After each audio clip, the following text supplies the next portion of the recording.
देख रहे हैं अपना बिहार। मैं हूं शुभम मिश्रा, आपके साथ बुलेटिन की शुरुआत बड़ी खबर के साथ करेंगे। बेगूसराय से बड़ी खबर, भ्रष्टाचार के खिलाफ निगरानी विभाग की टीम ने बड़ी कार्रवाई की है। बेगूसराय में बांका के शंभूगंज थाना प्रभारी के घर पर निगरानी की टीम की तरफ से छापेमारी की गई। छापेमारी के बाद इलाके में हड़कंप की स्थिति है। छापेमारी लोहिया नगर थाना क्षेत्र के वार्ड संख्या 11 में नागदह गांव में की गई। आय से अधिक संपत्ति को लेकर निगरानी विभाग ने थाना प्रभारी ब्रजेश कुमार के घर पर छापेमारी की।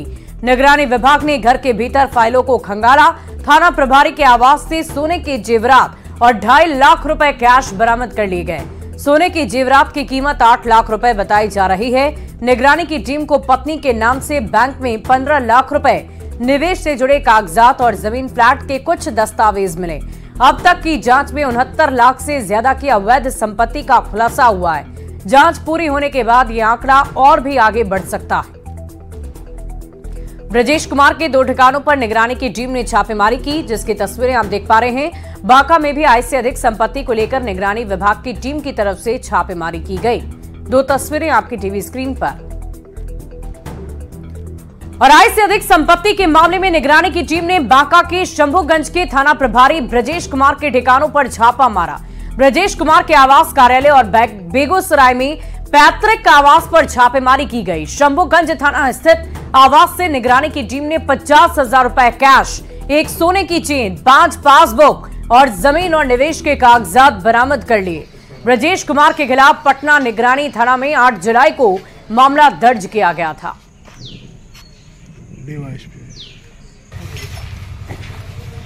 9/7/24 को माननीय विशेष न्यायालय निगरानी कोर्ट भागलपुर से वारंट प्राप्त किया गया और आज 7 सदस्यीय टीम जो है यहाँ पे हम लोग आए और प्राप्त किए गए वारंट के अनुसार हम लोगों ने उनके थाना परिसर स्थित आवास और उनके कार्यालय में सर्च का काम किया।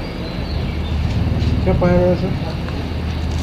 इनके आवास से जो है वो 50,000 रुपये नगद, एक सोने का चेन, 5 बैंक खाता, कुछ जमीन के दस्तावेज और निवेश संबंधी विभिन्न कागजात पाए गए।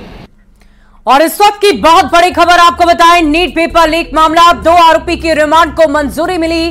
सीबीआई कोर्ट ने मंजूरी दे दी है। इस वक्त की बड़ी खबर, रंजीत और सन्नी की रिमांड को मंजूरी मिल गई है और 6 दिन की रिमांड पर उन्हें भेजा गया। नालंदा और गया से उनकी गिरफ्तारी हुई थी। इस वक्त की बड़ी खबर आपको बता रहे हैं, 2 आरोपी की रिमांड की मंजूरी दे दी गई है। सीबीआई कोर्ट ने इस बाबत मंजूरी दी है। इस वक्त की बड़ी खबर, नीट पेपर लीक मामले से जुड़ी हुई आपको बता रहे हैं, रंजीत और सन्नी के रिमांड को मंजूरी सीबीआई कोर्ट की तरफ से दी गई।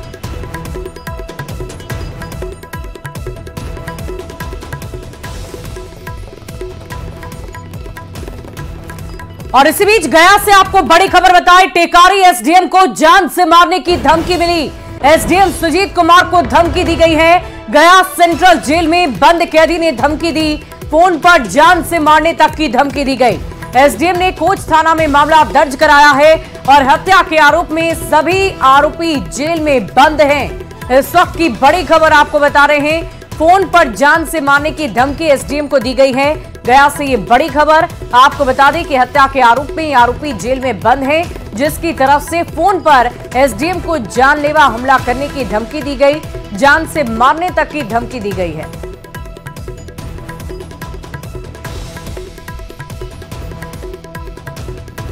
तो एसडीएम सुजीत कुमार को धमकी मिली है।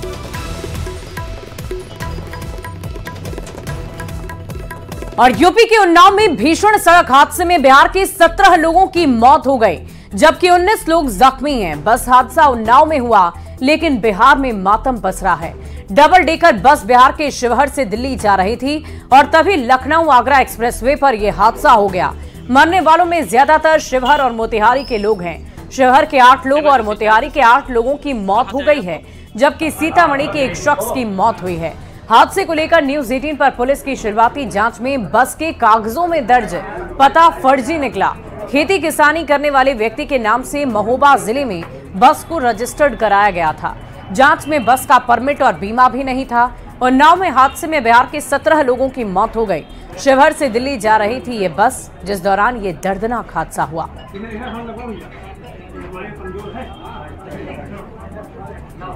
तो एक्सक्लूसिव तस्वीरें आपकी टीवी स्क्रीन पर है। पीएम मोदी और सीएम नीतीश ने भी इस पूरी घटना को लेकर दुख तो जताया ही, साथ ही साथ परिवारजनों को, पीड़ितों को मुआवजा देने की भी बात कही है।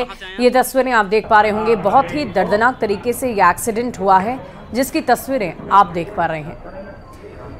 बढ़ते आगे, उत्तर प्रदेश के उन्नाव जैसे हादसे आए दिन होते हैं, पर यदि कुछ बदलता नहीं है तो वो है बस चलाने वालों की लापरवाह रवैये।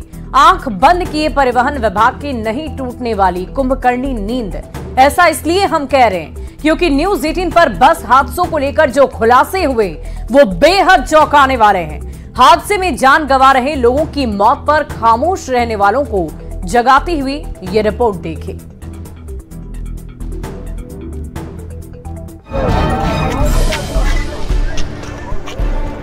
यूपी के उन्नाव में हुआ बस हादसा महज एक दुर्घटना नहीं, ये इतनी बड़ी लापरवाही है जो आए दिन लोगों की जान से खिलवाड़ करने से नहीं चूकती। उन्नाव हादसे को लेकर पुलिस की जो शुरुआती जांच रिपोर्ट आई है वो बेहद चौंकाने वाली है। जिस बस ने 18 जिंदगियां लील ली, उसका परमिट और बीमा तक नहीं था। बस हादसे की शुरुआती जांच में बड़ा खुलासा, बस के पेपर में दर्ज पता फर्जी निकला, बस का परमिट और इंश्योरेंस भी नहीं था, खेती किसानी करने वालों के नाम से रजिस्टर्ड थी बस। दिल्ली का चंदन जायसवाल पहाड़गंज से बसों का संचालन करता है। बिहार से दिल्ली तक का सफर करने वाले यात्रियों को नहीं पता कि वे उन बसों पर सवार होकर सफर कर रहे हैं जो परिवहन विभाग के नियमों की खुलेआम धज्जियां उड़ाता है। उन्नाव बस हादसे के बाद न्यूज 18 की टीम बिहार के अलग अलग जिलों में बसों की सेफ्टी का रियलिटी चेक कर रही है। ज्यादातर बसों में देखा जा रहा है कि यात्रियों की सेफ्टी का ख्याल तक नहीं रखा जा रहा। भेड़ बकरियों की तरह यात्रियों की जान जोखिम में डालकर बसों से बिहार लाया या फिर बिहार से दिल्ली ले जाया जा रहा है। गोपालगंज की इस बस की हालत देख लीजिए। गोपालगंज से भी सैकड़ों गाड़ियां दिल्ली जाती है, लेकिन इन गाड़ियों की न तो कोई परमिट होती है और न ही फिटनेस इसकी जांच होती है। देखिए, ट्रेवल पॉइंट की ये बस है और ये भी दिल्ली से यहाँ गोपालगंज पहुँच रही है। ऐसे जान जोखिम में डालकर सफर करेंगे तो मौत से सामना भी हो सकता है। एक नजर वैसे बड़े हादसों पर जो पिछले 3 साल में दिल्ली टू बिहार वाले रूट पर हुई। 20 अगस्त 2020 दिल्ली से मधुबनी जा रही बस दुर्घटनाग्रस्त हुई। हादसे में 30 यात्री घायल हो गए। 19 जुलाई 2020 मधुबनी से दिल्ली आ रही बस कन्नौज के पास दुर्घटनाग्रस्त हो गई। 5 की मौत हुई, 25 लोग घायल हो गए। 7 नवंबर 2021 यमुना एक्सप्रेसवे पर लुधियाना से बिहार जा रही बस दुर्घटनाग्रस्त हुई। हादसे में 60 यात्री घायल हो गए। जबकि 28 अप्रैल 2024 को बिहार से दिल्ली जा रही वॉल्वो बस आगरा एक्सप्रेसवे पर दुर्घटनाग्रस्त हुई। 2 यात्री की मौत हो गई जबकि 27 यात्री घायल हो गए। उन्नाव जैसे हादसे के बाद भी लापरवाही चरम पर है। अब तक बिहार से दिल्ली आने वाली बसों के हादसे में एक बात कॉमन ये है कि बस बिना परमिट के चलती है। बस के मॉडल में छेड़छाड़ किया जाता है। हादसा होने के कुछ दिन बाद बसें गायब हो जाती हैं। इसे दोबारा से रिपेयर कर चलाया जाता है। बिहार, यूपी और दिल्ली तक इन सब का नेटवर्क फैला हुआ है। 2020 में भी न्यूज 18 ने पटना सहित कई जिलों में पड़ताल की थी। तब बिहार सरकार की ओर से कहा गया था कि आगे से ऐसी घटना न हो, ये तय किया जाएगा। पर लापरवाही का आलम बदस्तूर जारी है। ऐसे में सवाल ये कि टूरिस्ट परमिट पर क्यों हो रहा बसों का परिचालन? टूरिस्ट परमिट के नाम पर कैसे चलाई जा रही स्लीपर बसें? खुलेआम नियमों को ठेंगा क्या कर रहा परिवहन विभाग? क्या परिवहन विभाग के अधिकारी देंगे जवाब? लगातार हादसे में मौत के लिए जिम्मेदार कौन? न्यूज 18 के लिए गोपालगंज से गोविंद के साथ ब्यूरो रिपोर्ट। और उन्नाव बस हादसे में शिवहर के 8 लोगों की मौत हो गई है। जो बस हादसे का शिकार हुई वो शिवहर से दिल्ली की ओर जा रही थी। शिवहर के डीएम ने भी 8 मौत की पुष्टि कर दी है। बस की परमिट और इंश्योरेंस को लेकर न्यूज 18 पर खबर चलने के बाद डीएम ने संज्ञान ले लिया है। डीएम ने जिला परिवहन पदाधिकारी से स्पष्टीकरण मांगा है।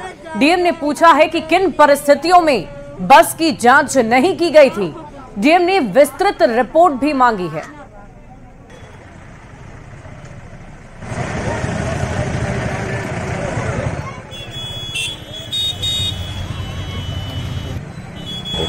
देखिए, अभी तक शिवहर जिले के 8 व्यक्तियों के मृत्यु होने की जानकारी प्राप्त हुई है, संपुष्टि भी है। जी सर, जिस तरह से खबरें आ रही थी कि बस का ना इंश्योरेंस था और ना ही परमिट था, इस पर सर कोई कार्रवाई की गई है सर? डीटीओ के खिलाफ स्पष्टीकरण कुछ? हाँ, ये सूचना प्राप्त हो रही है कि बस का इंश्योरेंस भी संभवतः फेल था। उसका डिटेल जांच करके पूरा रिपोर्ट देने के लिए डीटीओ को कहा गया है और यह भी कहा गया है कि कब कब उस बस के विरुद्ध को कार्रवाई पूर्व में हुई है कि नहीं है, उसकी भी जांच करें। और उन्नाव हादसे पर बिहार सरकार के श्रम संसाधन मंत्री संतोष सिंह ने दुख जताया है। संतोष सिंह ने कहा कि मरने वाले सभी श्रमिक थे और इसीलिए उनकी तरफ से पीड़ित परिवार को हर संभव मदद की जाएगी।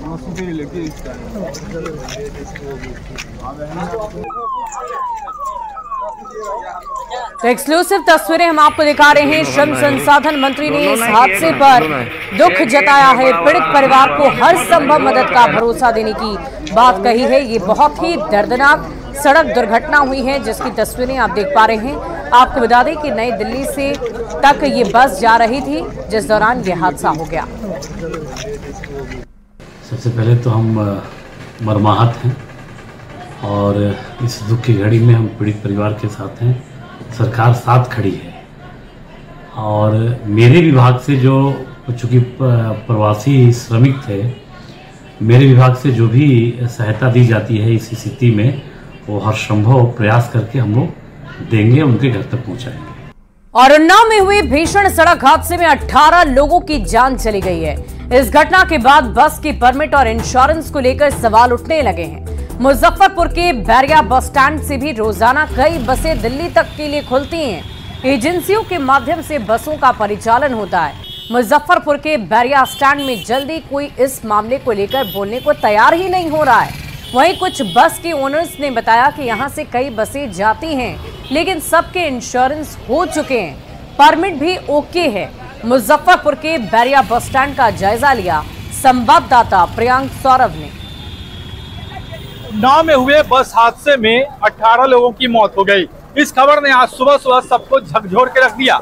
ऐसे में हम मुजफ्फरपुर के बैरिया बस स्टैंड में हैं, जहां से दिल्ली के लिए कई बसें खुलती है और जो सवाल बसों को लेकर उठ रहा है, उन सवालों का पड़ताल जो है, उन बसों को लेकर हम पड़ताल करने के लिए पहुंचे हैं। बैरिया बस स्टैंड में आप देखेंगे कई बसें जो है वह दिल्ली के लिए खुलती है और यहाँ पर कई एजेंसियां हैं जिसके माध्यम से बसें खुलती है। सुरक्षा को लेकर क्या इंतजाम है और तमाम चीज़ों को लेकर जो बस की स्थिति कैसी है या फिर अन्य जो सुविधाएं होती है उस सब को लेकर क्या व्यवस्था है। स्थानीय जो यहाँ पे काम करते हैं, क्या नाम हुआ आपका? रत्नेश ठाकुर। क्या करते हैं आप यहाँ पे?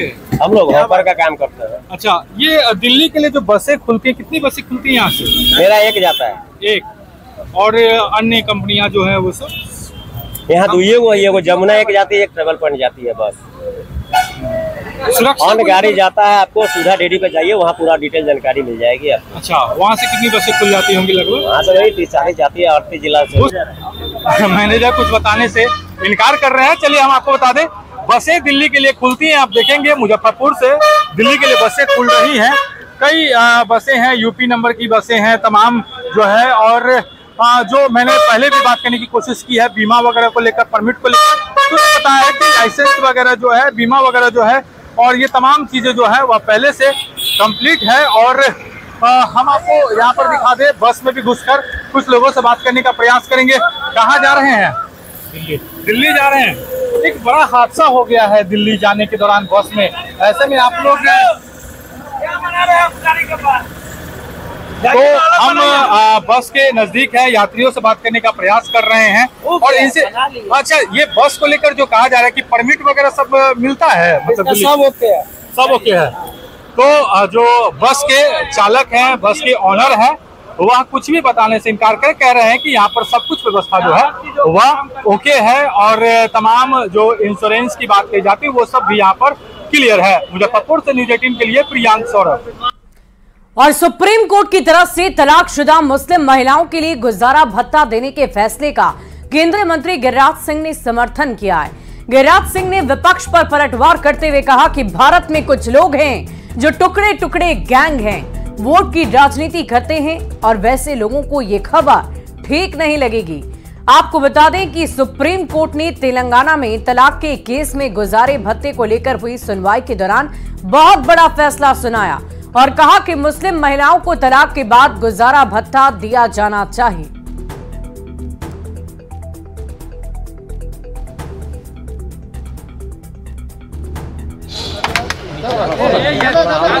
भारत में कुछ लोग हैं जो टुकड़े टुकड़े गैंग हैं, वोट की राजनीति करते हैं।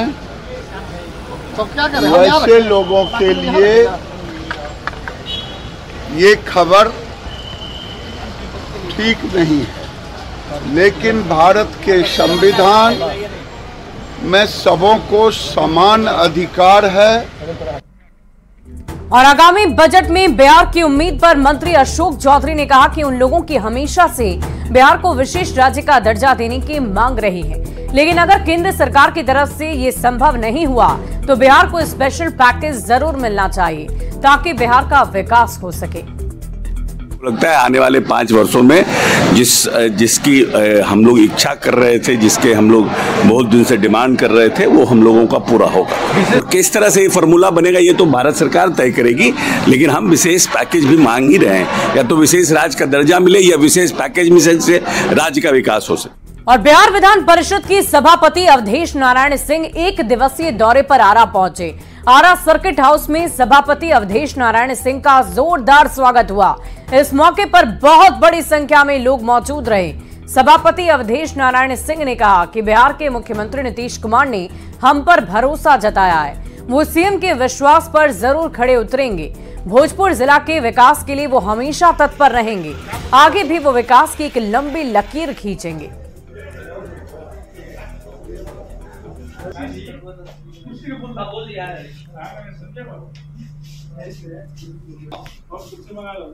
देखिए नीतीश कुमार जी ने कितना विकास किया पूरे बिहार में। वो 2005 के पहले इस तरह के विकास की कोई कल्पना भी नहीं करता था, लेकिन 2005 में जब सरकार बनी यहाँ पर नीतीश कुमार जी की अगुवाई में, और इसके बाद लगातार विकास हुआ। कितना विकास हुआ कि लोगों की एक भूख जगी विकास के प्रति।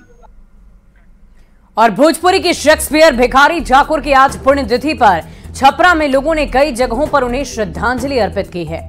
भिखारी ठाकुर चौक पर भिखारी ठाकुर की विशाल प्रतिमा पर सामाजिक कार्यकर्ताओं ने माल्यार्पण किया। भिखारी ठाकुर सारण जिले के कुतुबपुर के रहने वाले थे। भिखारी ठाकुर ने बिहार का फेमस डांस लौंडा नाच को खूब प्रसिद्धि दिलाई।